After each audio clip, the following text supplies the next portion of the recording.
Nombre, chapitre 12. Marie et Aaron parlèrent contre Moïse au sujet de la femme éthiopienne qu'ils avaient prise, car il avait pris une femme éthiopienne. Ils dirent: Est-ce seulement par Moïse que l'Éternel parle? N'est-ce pas aussi par nous qu'il parle? Et l'Éternel l'entendit.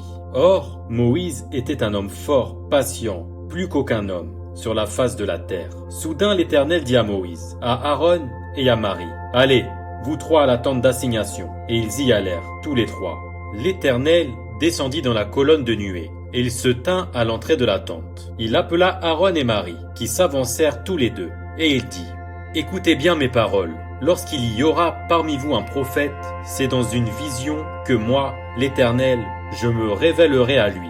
C'est dans un songe que je lui parlerai. Il n'en est pas ainsi de mon serviteur Moïse. Il est fidèle dans toute ma maison. Je lui parle bouche à bouche. Je me révèle à lui sans énigme. Et il voit une représentation de l'Éternel.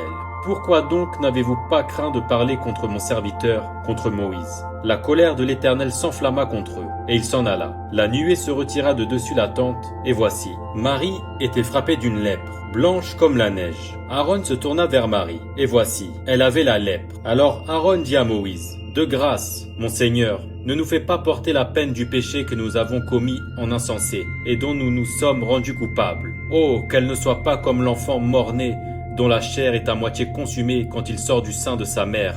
Moïse cria à l'Éternel, en disant: Ô Dieu, je te prie, guéris-la. Et l'Éternel dit à Moïse: Si son père lui avait craché au visage, ne serait-elle pas pendant 7 jours un objet de honte, qu'elle soit enfermée 7 jours en dehors du camp, après quoi elle y sera reçue? Marie fut enfermée 7 jours en dehors du camp, et le peuple ne partit point, jusqu'à ce que Marie y fût rentrée. Après cela, le peuple partit de Hatséroth, et il campa dans le désert de Paran.